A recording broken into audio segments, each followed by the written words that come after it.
like to brew it in our closet, in our hall closet, where there's not any clothing, because it does have tannins in it from the tea. So if you spill it on your clothes, it could stain.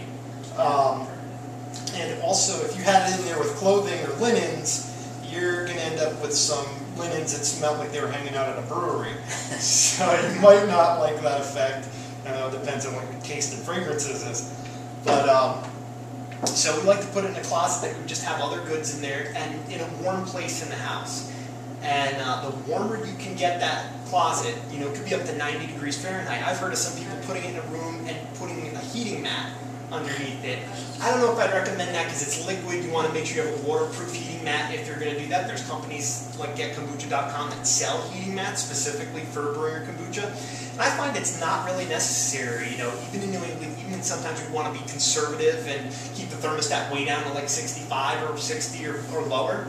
It just turns out that the kombucha is going to take longer to brew.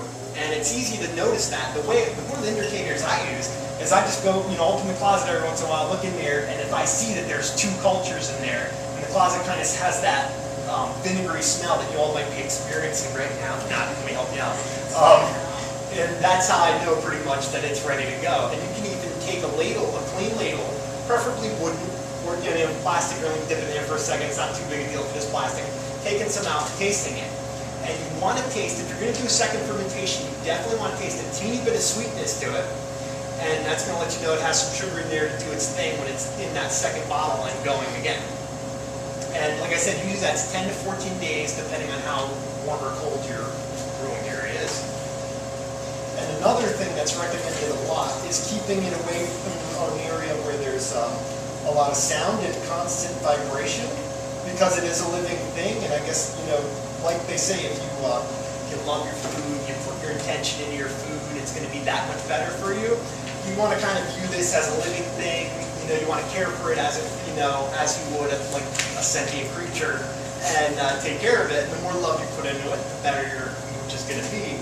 So I think that kind of makes sense. And rather than saying, "Oh, no noise," back in the apartment, when we had our apartment, and we didn't have a handy closet to put it in, I just kept it on our bedroom dresser next to our stereo. I figured, maybe it'll like the kind of music I like, and it'll just help it grow, Talk to it, play music through it like it's your plants. It's all good.